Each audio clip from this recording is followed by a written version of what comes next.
Hey, welcome to Subscription Heroes. I'm your host, Scott Herf, co-founder and chief product officer of Turnkey. Today, I had the honor of chatting with Rob Walling, a serial entrepreneur, investor, founder of TinySeed, MicroConf, Drip, and the host of a number of popular shows, including Startups for the Rest of Us. Today, we'll cover his motivations and process behind his new book, The SaaS Playbook, how he sustained his media empire and the secrets of his production process, his thoughts on the marketing like a media approach, how he ran marketing at his startup Drip, and the secrets behind taking care of himself as a founder and operator in super high stress environments. This is a great chat. Hope you enjoy it. All right, the SaaS Playbook coming out in July, right? Over 100K on Kickstarter. Yep, pretty excited. Technically your fourth book, which you just told me before I locked up. Yes, indeed. Doesn't get any easier. I know. Which you think the third and fourth are going to be easier? Nope. It's actually harder now. I have more to do. I have more companies running and all that. Right. It also blows me away. Like I switched from nonfiction. So I wrote a book with O'Reilly in 2016, and then that came out in 2016. And then I was like, let's change it up. Let's do fiction, which was just dumb and not exciting and all sorts of things. But volunteering to go back to the well over and over again is impressive. And you're doing the audiobook, which is bonkers to me. Well, that's the fun part, right? Because then I get to make a bunch of commentary as I'm reading it of like, ooh, yeah, so I would say that differently today. Or, hey, making little jokes, poking fun at things. And I don't know, that's fun. Yeah, it's going to be, it'll be some work, right? It'll be probably 2 6-hour days, I bet. It'll take me to read through it. But given that, I used to be known for blogging. Like, I know that's probably hard, but like 10 years ago, that's what people knew me for. And then it was like, oh, there's this blogger who wrote a book who now has a podcast with 1,000 listeners, right? But now people know my voice better than anything. Right. And so, which is weird for me to say, but like I've gotten recognized on airplanes and like at Starbucks. People hear me talk and are like, are you? I was listening and I was like, oh boy. So I would have a really tough time outsourcing audiobook reading for sure. Yeah, I remember when we got on the first time we did the pitch for TinySeed. Disclaimer: Turnkey is a TinySeed company, and like hearing you in real time was just kind of this weird mind f. Yeah, where I'm like, oh, he's real. Yeah, and it's weird to hear. I've had people on TinySeed interviews. I'll ask them a question and they just won't respond. And then they snap out and they're like, oh, I thought I was listening to an interview. I didn't realize you were interviewing me. You know what I mean? It's like a weird thing. I had the same thing, right? I'm a huge fan of this guy, Tom Merritt, who's like a tech news pundit. He has Tech News Today. I don't know, it's called Daily Tech News Show, Cord Killers. And I interviewed him for Startups for the Rest of Us like 2 months ago. Same exact thing for me. I was like, whoa, this is so weird. Also, you talk about 50% slower than I thought you would because 1.5x, Oh yeah, right. Yeah. People don't actually, and then they're dropping all the ahs and ums, and they right. Sound so less you're eloquent. Edited, right? Yeah. You sound so much better when you're edited. Yeah, because you and I and your co-founders have hung out at TinySeed retreats and all that, and I'm always keenly aware of like, I wonder if I sound not as smart as I do on the podcast. But what are you going to do? Well, for what it's worth, you are even more impressive in real life, as if you needed to know that. But thanks, man. I mean, but back to the book thing, the fourth time back to the well. I mean, you must have seen something that's missing out there that compelled you, right? Yeah, I'm kind of in a weird way, my best works that I've ever done, including like maybe the best podcast episodes or the best blog posts or the best books or the best pieces of content I've ever written or created usually come out of some type of anger, because I'm like, I feel that. Why are I read 10 books about starting SaaS, starting startups, whatever, and they're shit. They're terrible. And they're so, and I get so angry. And so I started talking to a good friend of mine I've been in a mastermind with for like 12 years. And he's like, well, you should write another book. And I'm like, dude, I don't have time to do that. And he's like, well, what would it be about? So he knows me really well. You know when your spouse just kind of pulls you along? Like he's like that, right? Hey, so, if you were to write a book, like what would be in it? So we're sitting there talking on this mastermind. I start jotting down notes. I'm like, well, obviously, there's no one's really talking about building like a SaaS team when you don't have 10 million in the bank, right? What if you only have 200,000 in the bank, or you have nothing in the bank and you're trying to be, so there'd be a chapter on that. And then how about just something about B2B SaaS marketing approaches and like, which should I choose and why? What's a framework around that? Now we have Traction by Gabriel Weinberg from a few years ago, but it's a little dated and also not focused on SaaS. So each of these things. So as I started writing them, I started getting riled up, as you can hear me doing now. And eventually he's like, yeah, boy, the world really needs that book. And I'm like, screw you, man. So within 2 weeks, I started writing it. Like he totally, it's like you've heard of a hate watching where you hate watch a Netflix show. I kind of hate wrote the first like 3 chapters, really opinionated. And then I totally stalled for almost a year, actually. Yeah, I was going to ask about your process there, because so many people, I've seen people start at the end. I've seen outlines, just painfully long, detailed outlines, book proposals. I think the O'Reilly proposal took me like a month and a half to get right, but you didn't go traditional, so not a worry, right. but you just kind of started banging it out. Yeah, so I had done something in retrospect that was pretty smart is over the past few years, whenever I responded in writing to a long 500 word, 1,000 word response, whether it was to someone in an email, like someone asked me about how should I be thinking about hiring. It was a TinySeed founder. And I wrote this really long email, grabbed it, threw it into a Google Doc. And then every now and again, I'll respond on Indie Hackers, and sometimes it's short and sometimes it's really long. And so I started pulling those. And there were questions like, can I compete in a really competitive space with big incumbents? And my answer was yes, but here are 3 things to do. Here you can't just go in blind, right? And suddenly I was like, that's a nice little blog post. So I started throwing that in. Even like, I think I got asked about profit sharing, equity, and stock options in the TinySeed Slack. And I wrote this, what turned into a huge, 1,000 words. So I pulled that. Each of those things became the core of like a section or a chapter of the book. And so that was nice. The other thing, so I started from there. I started writing. Turns out I wrote about 20,000 words, and then I scrapped about 15,000 of them because it was all early stage stuff. It was nice but that's like another book that I think I'm going to do. Because really the SaaS Playbook is kind of like, you've launched, you have weak product market fit, you're trying to strengthen it. How do you get it and scale up from there? And scale up, I don't mean to 100 million, but $1 million, $5 million, whatever your goal is. And so I actually got stalled, and then I hired a writing coach who really busted my chops and helped me get the rest of it done to up to about 45,000 words. So it's still pretty, it's like 210 pages, which is about what I like to push out. Yeah. And the fun thing is too, you can, that expands the more graphs and pictures you put in, right? So yeah. Have a door stopper if you want. Yeah. I know. Well, that's the thing is I don't like long books. Right. It's unusual that a 450 page business book needs to be 450 pages. Usually it's either padded with bullshit, or it is the author not being able to kind of rein themselves in. There are some exceptions, I will admit. So Founding Sales by Pete Kazanji, 450 pages, which for me, when I see a book that long, I'm like, warning sign, red flag, not going to be good. I started reading through it and I'm like, oh, it's long because he covers everything. It's 2 books worth of material. You know what I mean? He just didn't break it up into 2 books. So there are exceptions, but most business books that go over 250 or 300 pages, I think, should be trimmed. It's like they're like the director's cut, and they should be trimmed by 30 minutes. No, I feel you on that. I mean, I actually have Founding Sales right behind me, and I keep looking at it, and I'm like, do I really want to start this? This thing is huge. Well, I wouldn't read it front to back, actually. And Pete, I interviewed him on my podcast, and basically he's like, just go to the chapter that you need. It's more of a reference. Yeah. Not a reference like a dictionary, but like the first chapter is like, I know nothing about sales. How do I do it? And then there's one about like building your deck. And then there's doing a demo. And it's like, if you already feel like you're pretty good about that stuff, you can probably skim through it.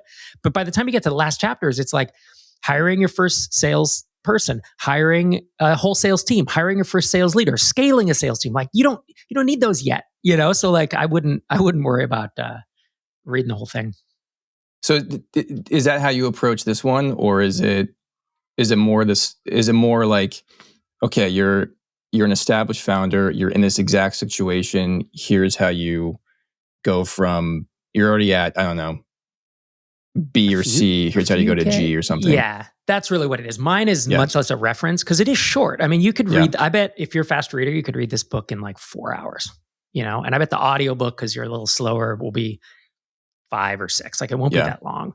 And the idea is I was trying to communicate everything that I know about our types of SaaS companies, right? Which is some of them raise a small amount of funding. It's not no funding, but it's not the venture track. And it's also not those amazing little lifestyle businesses that I wrote about in Start Small, Stay Small, right? Where it's like, I want a cool little step one, like a Shopify add-on that gets to 10K a month. Love those businesses. That's not this, right? There's a reason this subtitle is build a multi-million-dollar startup without venture capital, right? That's the point. And so it's exactly what you said. It's like, if you've launched and you have some semblance of like, I've kind of built something people want, but maybe it's still a little fuzzy. Or if you're doing $500,000 a year or $1 million a year, I still think like the SaaS Playbook has, because there's a bunch of stuff about hiring, there's stuff about expanding your marketing approaches. There's things about which metrics you should track. I'm pretty opinionated about that because so many founders don't want to track their metrics. And it's like, you should track something.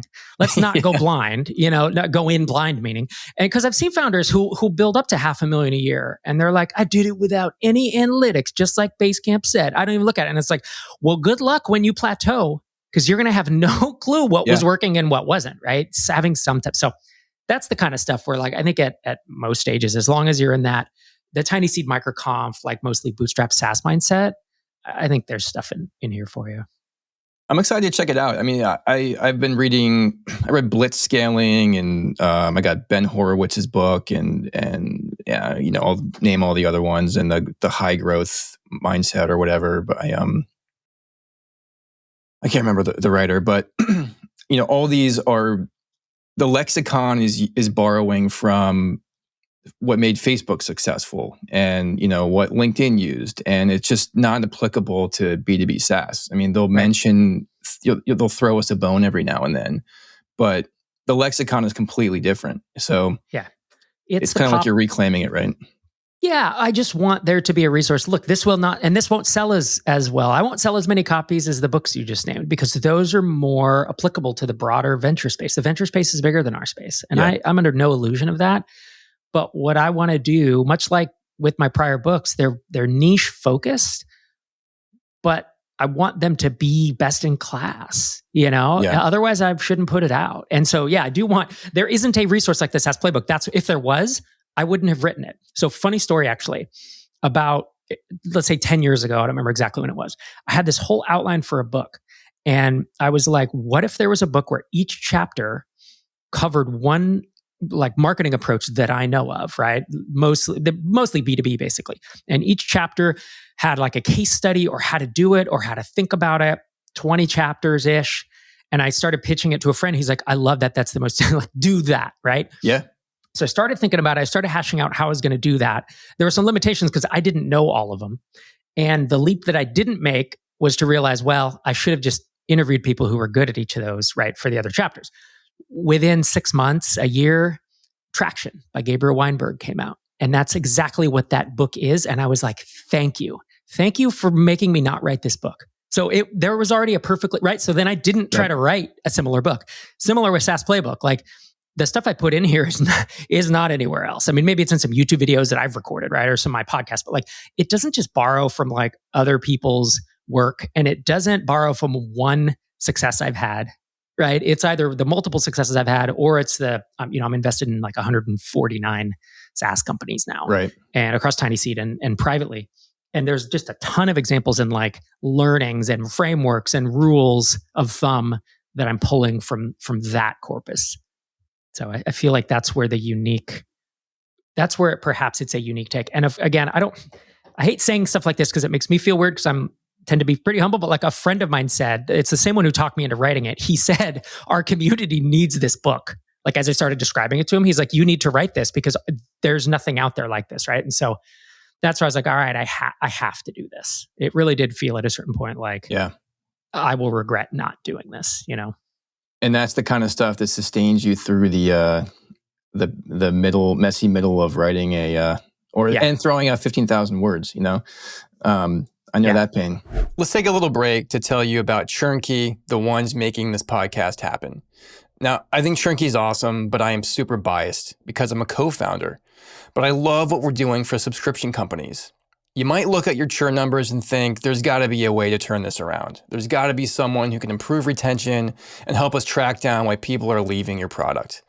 And that's why Turnkey's here. Turnkey is the only platform that fixes every type of churn for you. We handle retention for customer-obsessed teams like Jasper, Fairdrop, AI Dungeon, and Castos. We lower cancellations by up to 42%, recover up to 89% of failed payments, and even increase customer LTV by 28%. And we do it with our user-friendly, customer-centric cancel flows, modern failed payment recovery, and AI-driven feedback analysis. So, if you want to run a healthier subscription business, head to turnkey.co to get started. Is there a reason why you went Kickstarter and not like a traditional book deal? Yeah, there is. Well, so I wouldn't do a book deal because, book deals, they're rough these days, man. They are. I know you published, 7-8 years ago, but even my wife went through a publisher for her most recent book called Touching Two Worlds. She and I self-published her first book, which we co-wrote together, and then she went through a publisher. And frankly, they didn't do much. Yeah. They just didn't do much. And they, and your royalty is, what is it, 7% or 10%. I have all the reach into this audience, right? I have tens of thousands of people on email, on YouTube, and whatever. So I had no desire to do traditional. The real choice was, do I just publish it, like say Start Small, Stay Small, my first book? I self-published through Amazon Print on Demand, but I launched it to my list with just a landing page. And I said, pre-order the book or pre-order 2 of them. It was just a very simple kind of, here's a landing page, Stripe link to pay for it, versus Kickstarter. That was my real debate. I wanted to do Kickstarter, one, because I like doing new things and I wanted to see, is this a good decision or not? I love learning, right? I'm a founder, right? So I gotta keep doing interesting things. So that was one decision. Second part is I really did want a bunch of tiers. And the more I went into it, the more I realized, $30 tier for just the book plus, the physical copy plus an ebook version, all the way up to $5,000 to come hang out with me in Minneapolis this summer for a couple days, founder retreat. And there's like 7 or 8 tiers. And the further I got into it, I was like, is there a platform out there that makes this easier? Because that's going to look really weird on a landing page to have 8 tiers, And then even pre-ordering, like there's questions about the legality of taking someone's money and then shipping them a book 6 months later. Kind of not supposed to do that with credit cards, right? So, and at the time we were going to print in Hong Kong, and it was going to take 6 months. We're going to print in the US now, but it's because for time, it's twice the cost, but it only takes like 6 or 8 weeks. So we did change that, but that was another thing. Is like, is there a platform out there that's designed for pre-ordering? And that became another aspect of it. Right. Yeah, and you got the flexibility of the bundling. Like I wanted to do the bundling as well, and I had to become my own reseller through O'Reilly. Yeah, because they don't want you to bundle the audio plus the this or the PDF or the Kindle or whatever. Absolutely, that amount of control drives me nuts. And in fact, a friend of mine just wrote a nonfiction book in the startup space that you would know the name of. I don't want to mention it here for what I'm about to say, but he was super frustrated because he was like jealous because he's like, you're doing a Kickstarter, you're doing bundles, and I was like, yep. And he's like, I can't do any of that. They won't let me, because it's a major publisher. So I would have a tough time, I think, dealing with that. Now, if I didn't have the audience in the space, whatever, right? I would hope they would help me, but it's like I was able to hire a designer and hire a copywriter, and hire a videographer, like everything I needed to do. Again, being a startup founder, like you just kind of get it done. It's just another project, right? Totally. Speaking of audience, I want to talk about, you're a one-man media machine, and it's constantly impressive to me, your consistent, sustained output. Like how many hours per day are you recording or writing? It's a funny question. This week a lot because, so here's the hardest part, man. So you're right. 52 YouTube videos a year that are basically me in front of a camera, 10 to 15 minutes each. 52 episodes of Startups for the Rest of Us, which is me for full-time, 30 to 40 minutes. And then 52 episodes of the MicroConf podcast. But that's just, I do intros and we pull in audio from other things, but I still have to record intros, Right. And then there's about 10 to 12 episodes of TinySeed Tales a year, which is actually pretty involved. And then interviews like this, right? So the hardest part for me is when if I take a week off, like next week I'm in London. Well, I'm not off, but I'm doing a MicroConf local and then a TinySeed kickoff. that's when I have a lot of time this week, right? Because I have to make up for that week. I can't miss it. Right.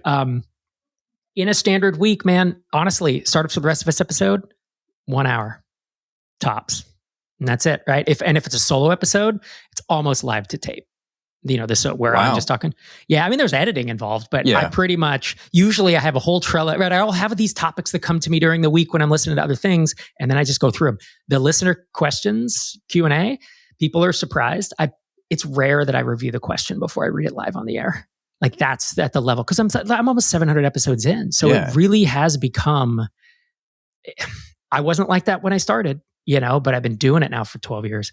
So it's a few hours a week. It's probably less time than you would think. The YouTube videos usually spent 20 or 30 minutes outlining and then almost live to tape with mess ups. So if it's a 15-minute video, I usually record for about 20. So it's like an hour for one of those videos.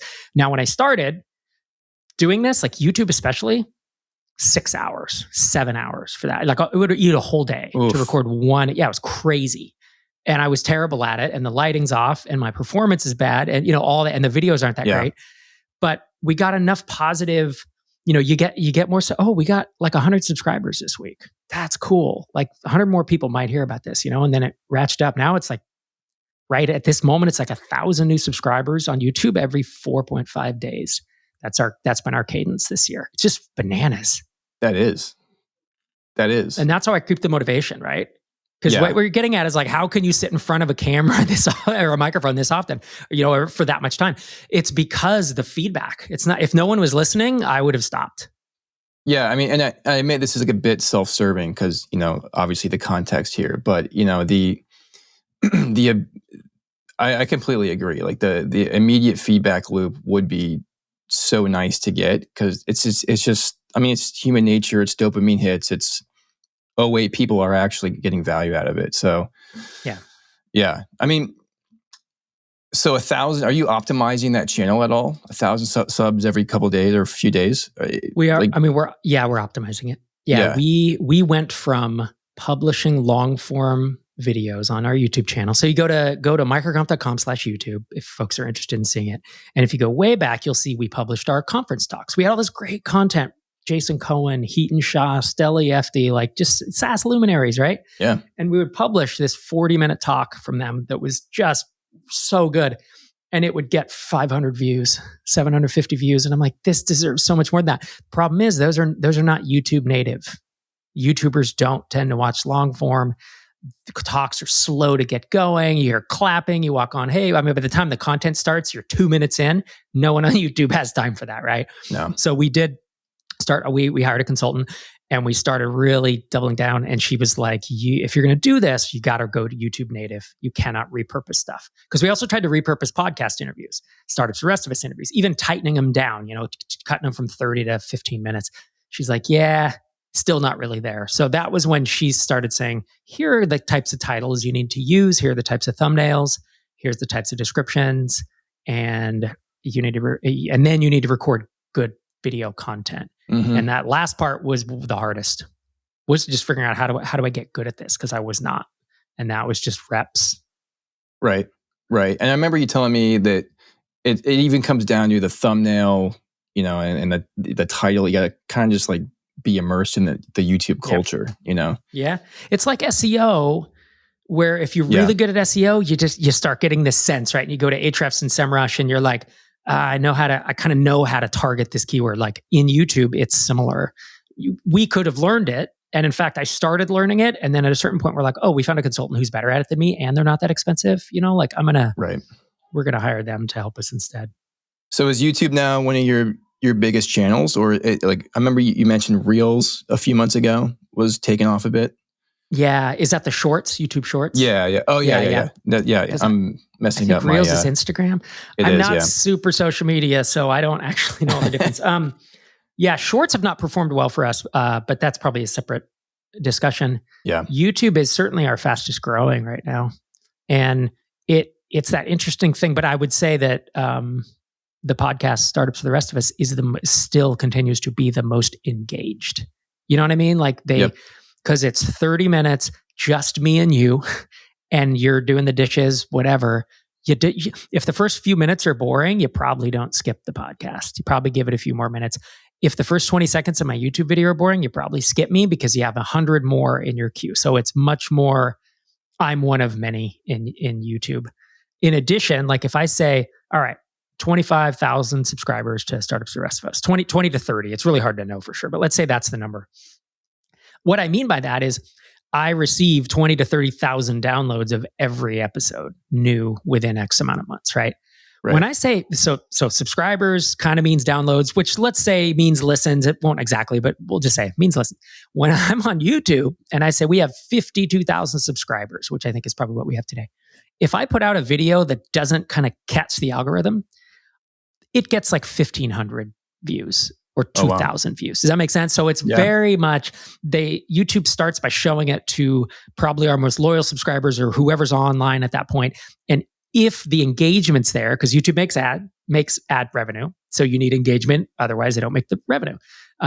So they start showing it to people, and if it catches with them, they show it to more and more and more. And if it doesn't, they just shut it down. So you can have this big subscriber base and just have low view counts if each individual video doesn't perform. So it's much harder. Wow, and then you're just toast. Like it's like a dead asset. Move on. Pretty much, yeah. So luckily we don't have too many of those, but it's just it's a different game. And for us, it's new. I mean, we're only, we've had the YouTube channel for 2 years, but really did the double down and started recording a new video every week. Like it's just about a year ago, maybe 14 months. So I kind of still feel new to it, but definitely seeing growth there that I haven't in other channels. Are you still seeing growth on Twitter, or has the chaos? I am. Okay.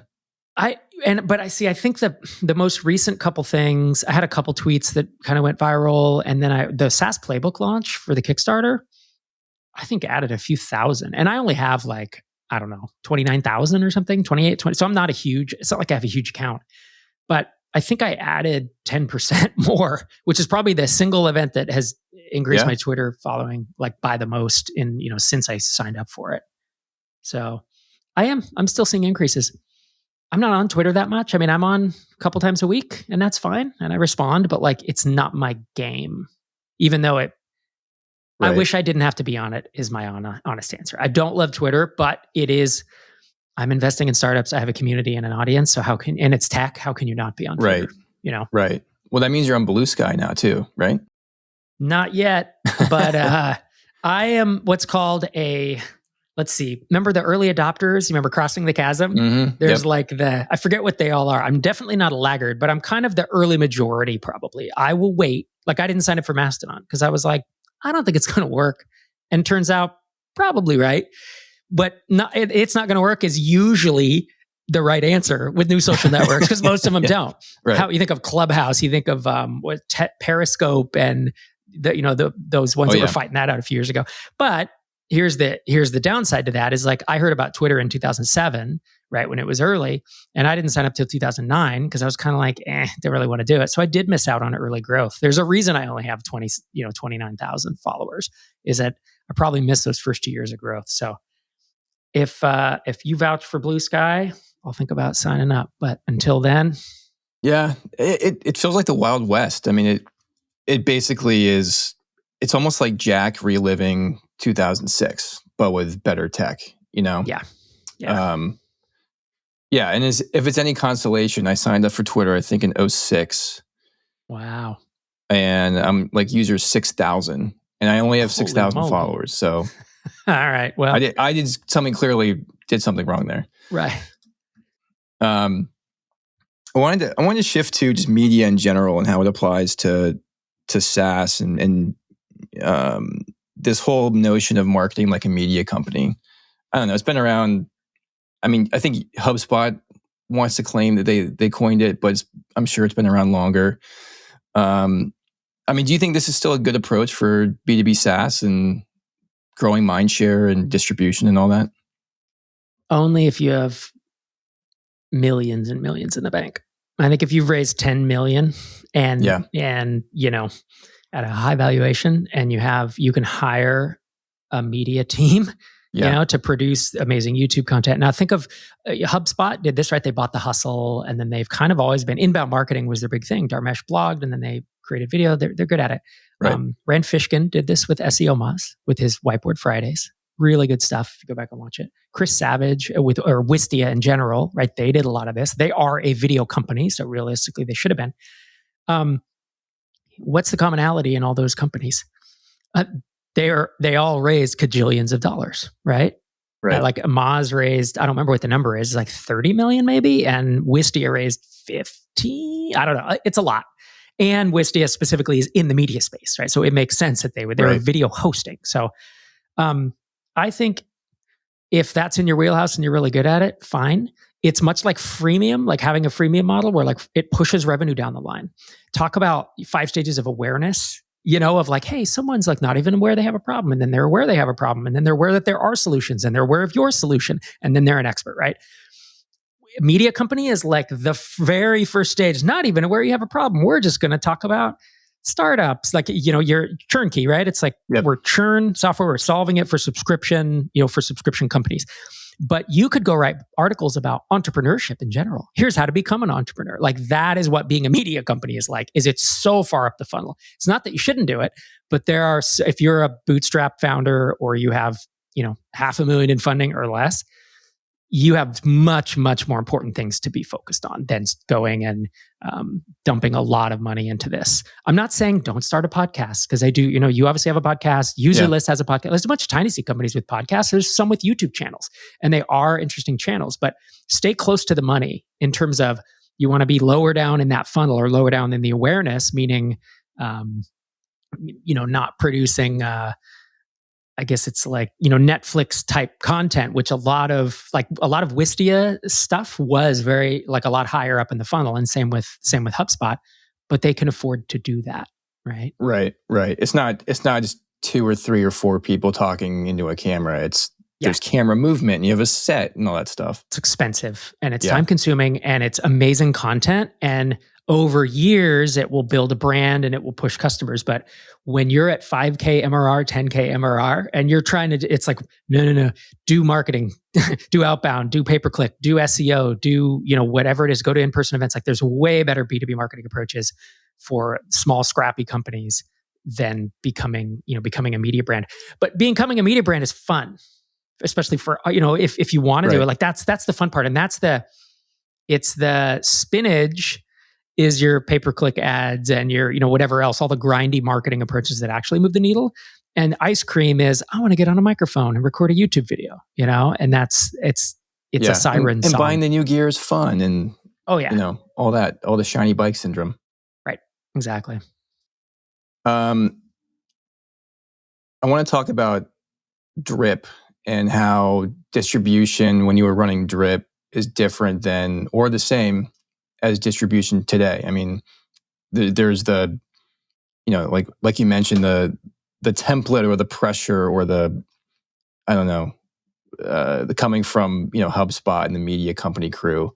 But I mean, did you approach distribution, with the R framework at Drip, or was it your own invention? I'm sure you've written about this and I missed it. Yeah, no, that's fine. I mean, for folks who don't know, Drip was a SaaS app that essentially became kind of an email marketing tool like MailChimp, and then it became marketing automation like Infusionsoft, or even like HubSpot has a lot of marketing automation. And I grew that, bootstrapped it to 10 employees, sold it in 2016. And we had a lot of success. We were growing fast. We always commented, because I had startups for the rest of us at that time, and I had MicroConf, right? In-person events, a community and such. And I would talk with my team, like, should we start a Drip podcast? Should we start a Drip in-person event? And and I was always like, there's no ROI here for us, y'all. Like we are going to get so much more leverage out of the big five marketing approaches is what I call them. And these are the 5 most common B2B SaaS marketing approaches. It's content, SEO, cold outreach, integrations, partnerships, and ads. And usually pay-per-click, right? Usually it's Google, sometimes Facebook or Insta. Those were the first 5 that we dove deep into with Drip. And that provided the vast majority of our growth. I had a little bit of a personal brand, not like I do today, but I did podcast tours and, I would go on shows and stuff to promote it. But realistically, our content, our inbound, cold outreach was break even for us. It was not a huge mover, but our integrations were huge. We did 30 something integrations in about 18 months and really drove a lot. Oh, that makes my head hurt. 30. It was nuts, but we got really good at it. We had one guy, Ian, who could do an integration in less than a day at a certain point. As long as the API was good, we had the whole framework built such that it was like plug, get a few points in, and we'd launch a V1 integration with it, like wouldn't have OAuth, it wouldn't have all the endpoints, but we're like, let's see if anyone uses this. And the key, let's co-promote. Right. So we would reach out. We do that first, actually. Someone requested SendOwl, right? Which is like a kind of, I think like a Gumroad competitor. And so we'd reach out to SendOwl and we're like, hey, we have like 10, 15,000 on our email list. Would you be willing to co-promote? And that was a huge driver of momentum in the early days. So all that to say, your question was, do I market, do I spread the word about MicroConf and TinySeed in the same way we did Drip? And it's like, no, because Drip is B2B SaaS. And if you're doing B2B SaaS, don't be a media company. If you're starting a startup accelerator and a community online and in person like MicroConf, become a media company. That's the best way. Or if you're selling info products, honestly, people should know, like, and trust you, build an audience. It's great. But like B2B SaaS is not, I had this number of the companies we've funded at TinySeed through the accelerator, less than 5% had any kind of audience before they got successful. I think it was like 4.5%. Like it's a tiny, tiny number. But when you go on Twitter, it seems like everyone who's successful has that, right? It's like this weird, survivorship bias is not the right word, but it is a weird kind of obfuscation of what's actually going on there. Projection, right? Or in some way. So one thing I love about your advice is that you're willing to be vulnerable in how you deliver it. And one of the things so we send you investor updates every month, and sometimes we'll say, I'm feeling a little burned out right now. And you're like, guys, take care of yourself, take it seriously. And you opened up about this, I think pretty recently, about after you sold Drip, and your biggest regret was you didn't take care of yourself. You didn't sleep, you didn't exercise, managing emotions. What does taking care of yourself look like these days for someone who's building a business, but also maybe you're not the founder, but you're an operator? Have things changed there? Are the basics the same? Any new fancy tools you're using for that? I don't know. Yeah, there was you're right. With Drip, I almost kind of imploded, both personally and then almost imploded my family, which Unreal. Is such a weird thing, because my whole goal, my like 3 guiding tenets for my professional life are: I want freedom to work on what I want. I want to have purpose to work on really interesting things. And I want to maintain healthy relationships. Freedom, purpose, relationships. That's my mantra. And yet there I was, basically unraveling, the third one. Once I sold Drip and left, I made the decision that I would never get myself back into that hole again, the hole of burnout and the hole of just unhappiness and grindy. My business was growing at 17% month over month for 20 something months in a row. It's like the absolute Cinderella story of what everyone wants. And I was fucking miserable, and it's like, how did I let that happen? That's what I always wanted. So these days, you laid out the fundamentals. Honestly, sleep is a big one, right? I sleep 8-9 hours a night. I exercise twice a week, which I didn't do for like a decade. And then the third thing for me was I started going to therapy pretty intently, like twice a week for a while, until I could pull myself out. Because I was in a headspace that, man, I don't know if you've ever experienced any type of depression that lasts for a while, or like super high anxiety where you're almost like, I might need to be on medication, like to that point, or just any of those things. My dad has OCD really bad, so that's in our family. Like any of these kind of mental illnesses, I'll say, they almost warp your perception of reality a bit, and they warp your perception of yourself. And that was something I had to like, how do I get back to who I actually am, so that I can see my relationships and I can see myself as who I actually am, instead of this negative view of everything. So I went pretty intently into therapy, and then during that time, I realized like I can do whatever. I can retire, never work again, right? And I realized if I'm going to work again, I can never be this upset. I can never put my family through that. I can never put myself through that again. And so I made a decision at that point, and it was a willpower decision. I was not burned out anymore, and I had stepped away. And I just said, I'm not going to be stressed about things anymore like that. You know? So like SVB, good example. I used to be stressed about everything all the time. I turned every speed bump into a roadblock. Just was this catastrophe. Oh my God, Russian spammers hacked us. We're done. The company's done. And then we'd fix it in 2 days. But I would have 2 days of just sleepless nights and just misery that I inflicted upon myself. And I realized, no, I'm doing this to myself. And so like 4 or 5, well, maybe it was 2 months ago now, Silicon Valley Bank implodes. We have literally millions and millions of dollars there. And A&R, who, is texting me, he's like, oh my God, this is so stressful. And I'm like, yeah, we'll be okay. I just made that. It's almost like if you've seen Office Space, where he gets hypnotized, and then they snap and he's like, I don't care about anything. And suddenly his life was great. Mine didn't happen that suddenly, but I did have to step back and say, don't be dumb. Like you're being dumb. And this was through therapy, and my therapist telling me this, but it's like, you're manufacturing a bunch of shit that isn't real. And now what I see it's real is like, I'm going to be okay because I always figure it out. That's kind of how it is. It's almost like a little mantra. So even though today we deal with way more money, way more risk, I talk to founders about getting sued, being hacked. We've received, ourselves cease and desist. The stakes that I'm at now are way higher than they were then, and yet I'm just like, it's okay, it'll be all right. So it was a big mental shift for me that.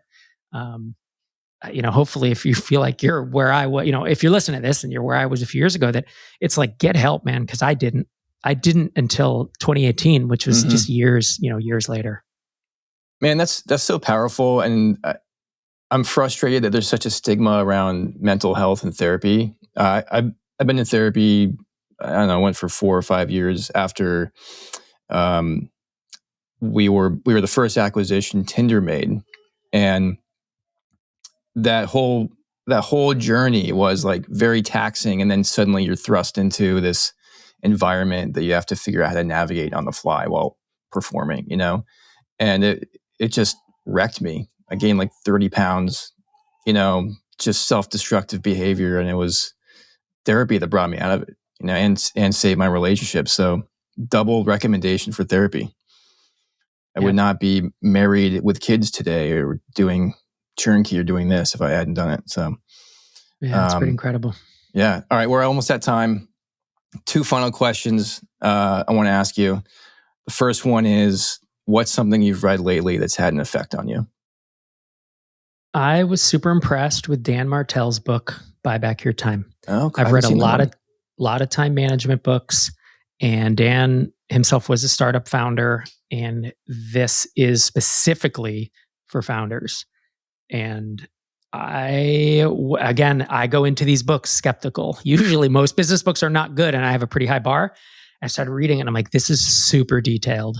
It is not the high level BS that a lot of business books are, to the point where he's like, hire an assistant, and here is my exact system and labeling scheme in my Gmail account that she uses to triage all my emails. And I'm like reading through this with diagrams. I'm like, this is gold. So that's awesome. I was impressed with the quality. It actually made me up. I was just finishing SaaS Playbook when I read it, and I was like, oh, this pumps me up. I need to do even better, because it's just a really well written book. Oh yeah, I'm gonna check that out. Awesome. And then, what's the craziest thing you wish you could do right now but probably can't? I think that I could kind of go fully remote and just travel perpetually, especially when it's cold here in Minneapolis where I live. Maybe I don't want to be on the road all the time, but I would love to be on the road quite a bit. But frankly, my job, being in front of a camera every week, and right. On the mic. And then I do have a family. I have kids, teenage kids that are in school. And I don't feel like they're keeping me from that, but I definitely feel like it would complicate my life in a way that I don't want the complexity. And my youngest moves out in 5 years, and maybe my wife and I will do that when the time comes. Rob Walling Unleashed. On the world. I'll show up in a city and be like, let's hang out. I love it. All right. Thanks, Rob. Good to see you, man. Appreciate you coming on. Always, man. Thanks for the invite. Don't miss out on future episodes. Get alerts for new drops at subscriptionheroes.co or follow us on your favorite podcast platform. Special thanks to ChurnKey for sponsoring the show. Learn how to make customers happier while boosting revenue at churnkey.co. Your support for this show has been incredible so far, and let's keep the momentum going. We are all slaves to the algorithm. Ratings and reviews really do help. Please rate us 5 stars on your platform of choice. We'll be truly grateful. That's all for now. I'm Scott Herf, and this has been Subscription Heroes.